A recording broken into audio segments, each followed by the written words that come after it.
नमस्कार। प्रस्तुत है शरद चंद्र चट्टोपाध्याय के द्वारा लिखी हुई कहानी लेन देन का 7वां भाग।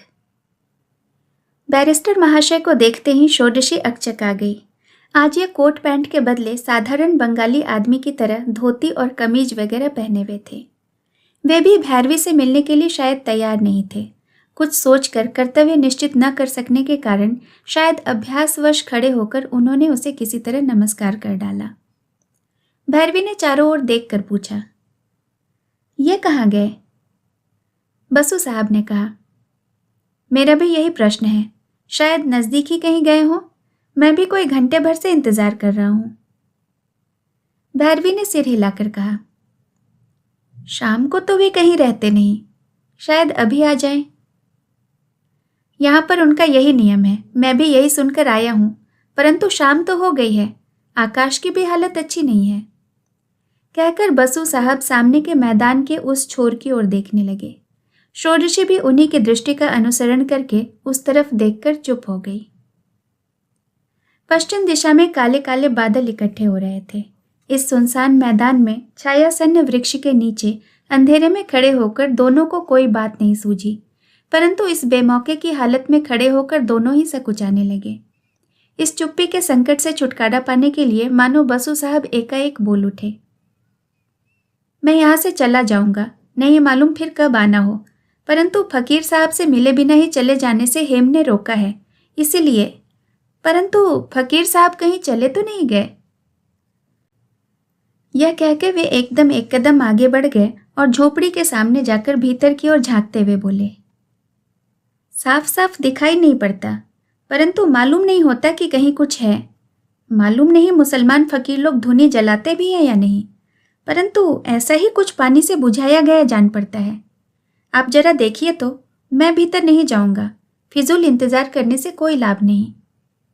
यह कहके वे षोडशी के पास लौट आए। यह सुनते ही षोडशी की छाती धड़कने लगी।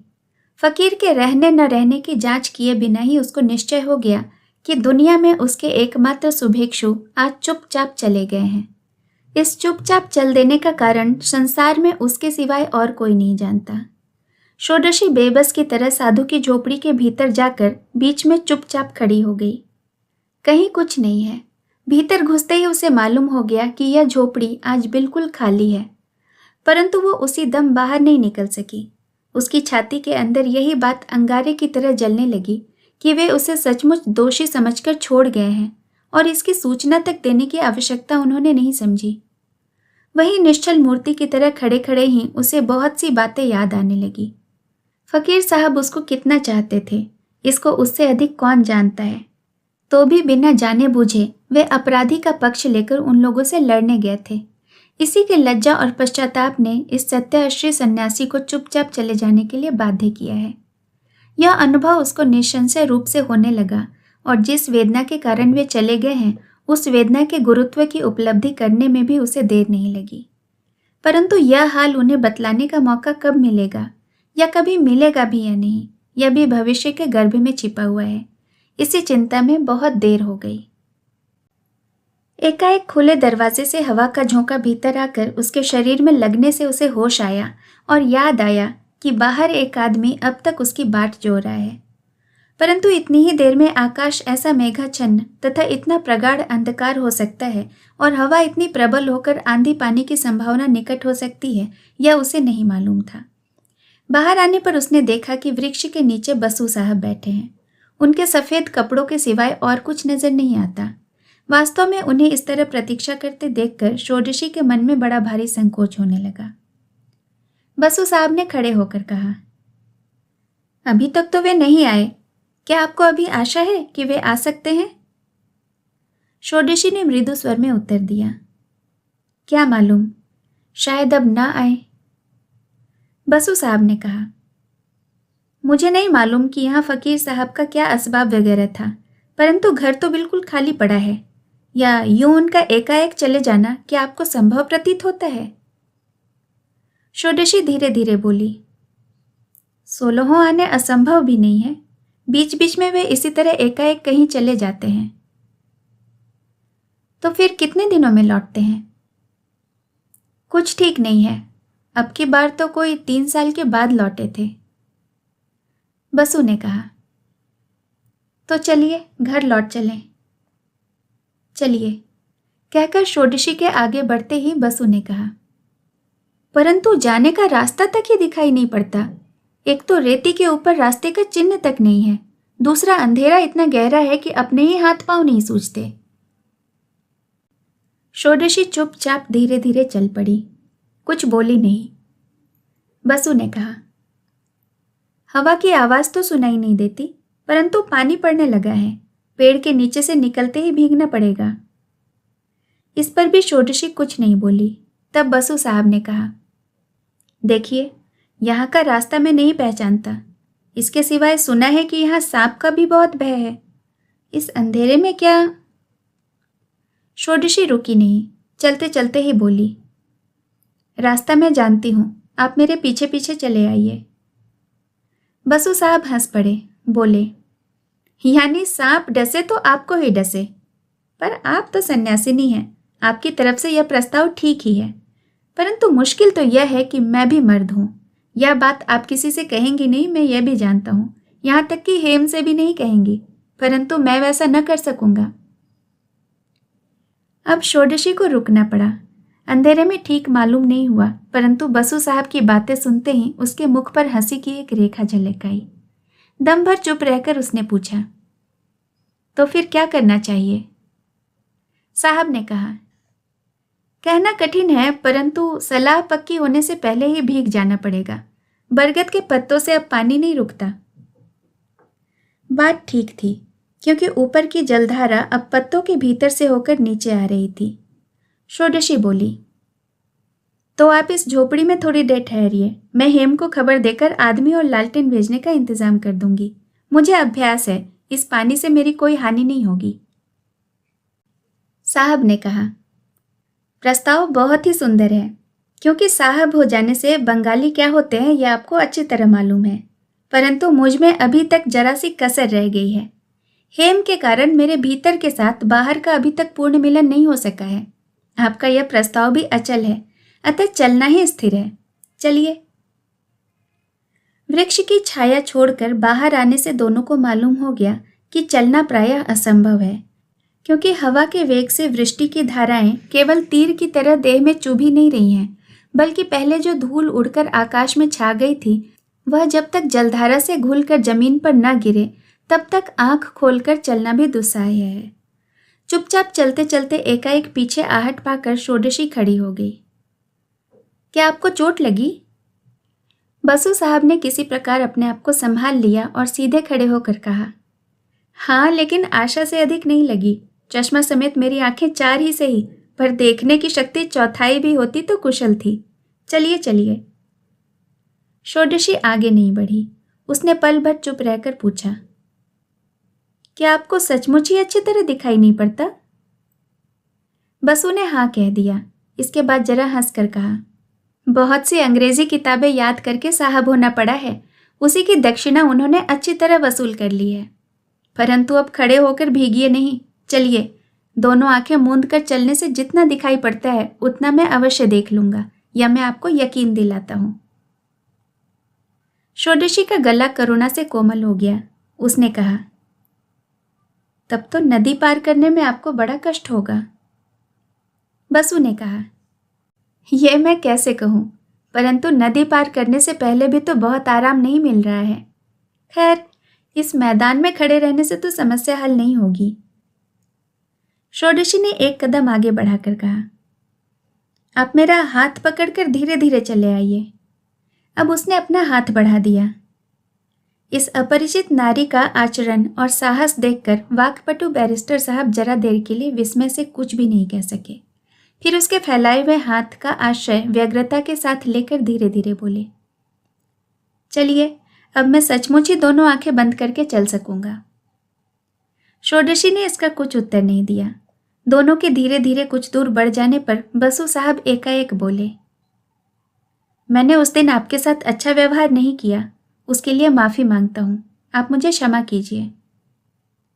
षोडशी ने इसका कुछ उत्तर नहीं दिया। वो उसी तरह धीरे धीरे चलने लगी। बसु साहब ने कहा, आपसे हेम की बचपन की मित्रता है। मेरा उस दिन का बर्ताव कैसा भी रहा हो, किंतु मुझे आप अपना शत्रु न समझें। अब उन्होंने उसके हाथ को जरा सा दबा दिया। षोडशी बिल्कुल चुपचाप थी। बसु साहब ने थोड़ी देर चुप रहकर कहा, मालूम होता है ये लोग आपको सहज ही न छोड़ेंगे। बहुत संभव है कि मुकदमा भी चले। शायद फकीर साहब सचमुच ही चले गए हैं। शायद मैं भी चला जाऊं। षोडशी ने कुछ नहीं कहा। थोड़ी देर के बाद वे फिर बोले, आप देवी पूजा नहीं करेंगी, यह आपने क्या नाराज होकर कहा है? इस बार षोडशी ने उत्तर दिया, नहीं। तो क्या वास्तव में इसका कोई कारण है? षोडशी ने इस प्रश्न का तुरंत कुछ उत्तर नहीं दिया। बाद में कहा, हम अब नदी में आ गए हैं, आप जरा संभल कर उतरिएगा। इसके बाद कुछ देर तक बातचीत नहीं हुई। षोडशी उन्हें बड़ी सावधानी से नदी के पार ले आई। आते समय साहब जूता उतार कर लाए थे, परंतु अब इस दुर्भेद अंधकार में नंगे पैर जाने का साहस नहीं हुआ। वे उस पार जूता पहने हुए पहुंचे।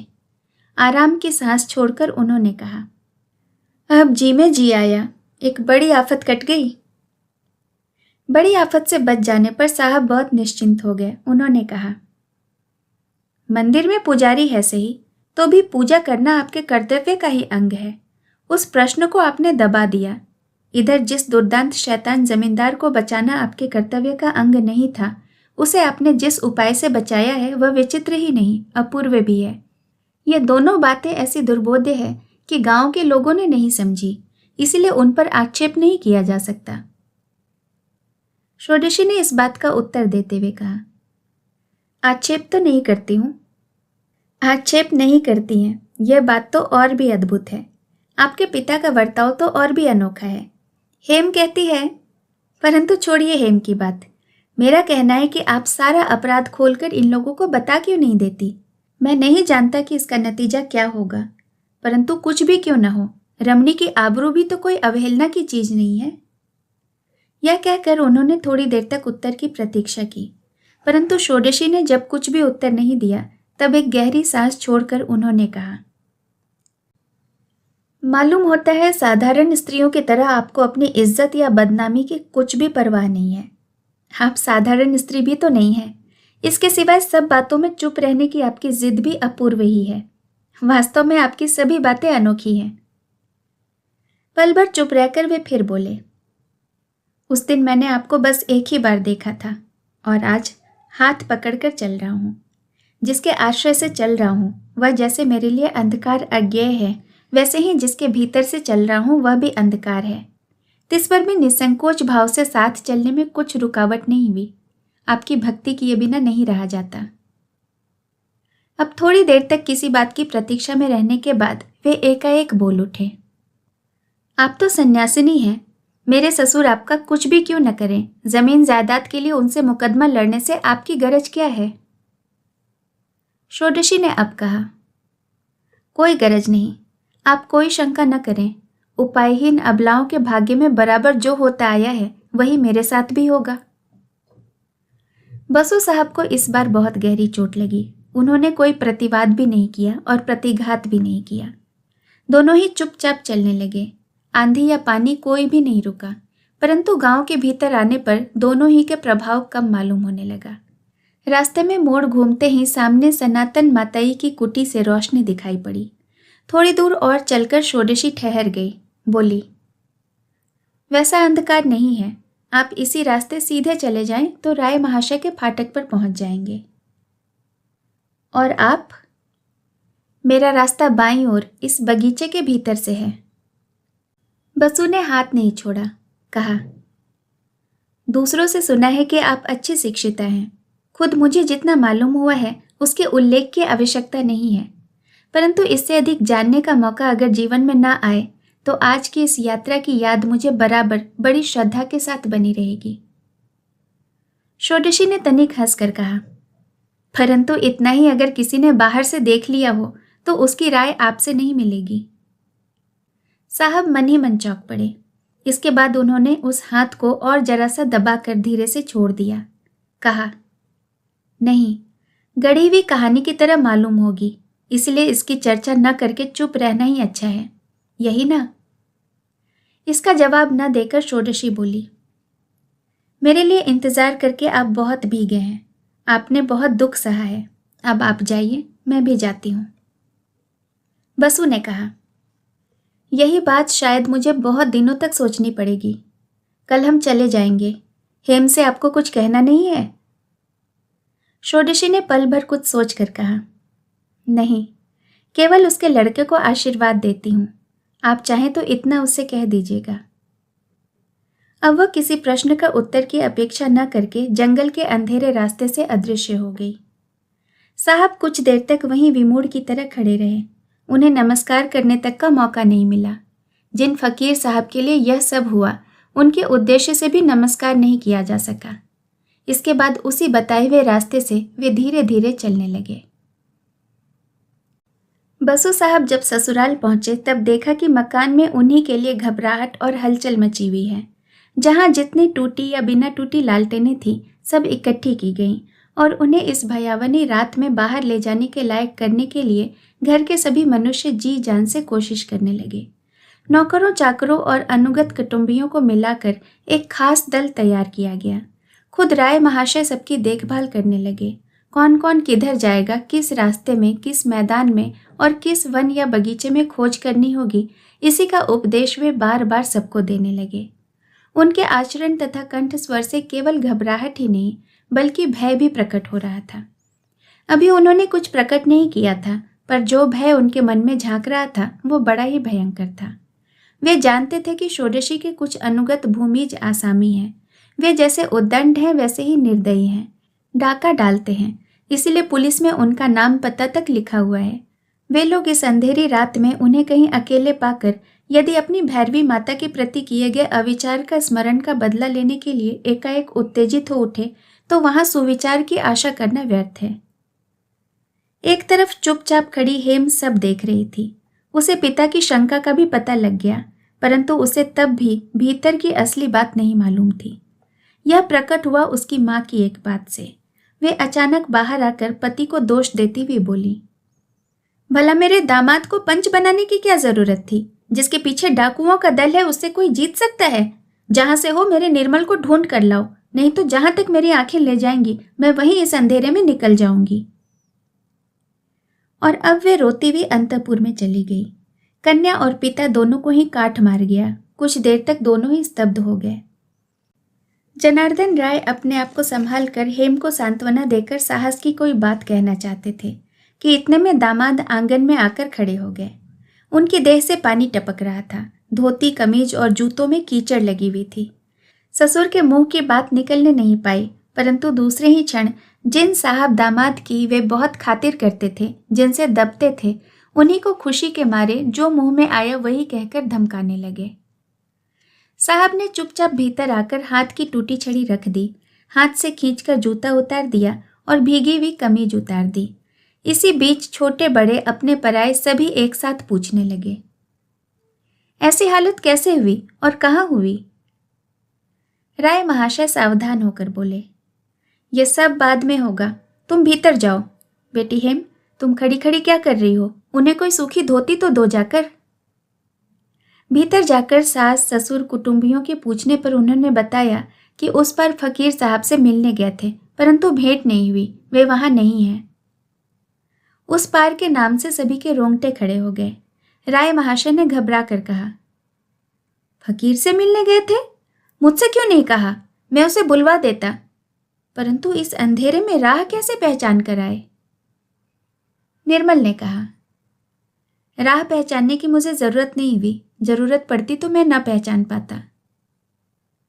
परंतु आए कैसे? किसी ने हाथ पकड़कर मुझे मकान के सामने तक पहुंचा दिया। चारों ओर से प्रश्न होने लगा, कौन है? कौन है वो? उसका नाम क्या है? निर्मल ने कहा, क्या मालूम, नाम बताने में शायद आपको आपत्ति हो। राय महाशय प्रतिवाद करते हुए बोले, आपत्ति? कभी नहीं। हमारे इस देश में आदमियों को तुम नहीं पहचानते, परंतु कोई भी हो उसे खुश कर देना चाहिए। अब उन्होंने नौकर को बुलाकर हुक्म दे दिया, इधर अगर चैटर्जी बाहर हो तो अभी जाकर उससे कह दे कि कल तड़के ही पता लगाकर इनाम दे दिया जाए। समूचा 1 रुपया ही इनाम मिलना चाहिए, उसमें से कुछ भी काट न ले। चटर्जी बड़ा कंजूस है। अब वे उदारता के आवेग से पहले गृहिणी, उसके बाद बेटी और जमाता की ओर सदैव दृष्टि से देखने लगे। रात को भोजन के बाद पति को एकांत में पाकर हेम ने कहा, बाबूजी ने तो इनाम की घोषणा कर दी। पूरा रुपया देने की चेष्टा भी शायद कुछ हो, परंतु कोई फल नहीं होगा। निर्मल ने कहा, हाँ, आसामी ही नहीं मिलेगा। हेम हंसकर बोली, परंतु आपने उस दयालु मनुष्य को क्या पुरस्कार दिया? निर्मल ने कहा, तुम्हारी समझ में देना क्या इतना सहज काम है? वह क्या दाता की भलाई पर ही निर्भर है? तो नहीं दे सके? नहीं, देने की कोशिश भी नहीं की। पति के मुंह की ओर पल भर ताकती हुई हेम बोली, परंतु मेरा कर्तव्य है। बाबूजी उन्हें ढूंढ न सकेंगे, पर मैं ढूंढ लूंगी। निर्मल ने संदेह प्रकट करके कहा, मैं समझता हूं कि अपने बाबूजी की तरह तुम भी उन्हें ढूंढ नहीं सकोगी। हेम ने कहा, अगर ढूंढ निकालो तो मुझे भी कुछ इनाम देना।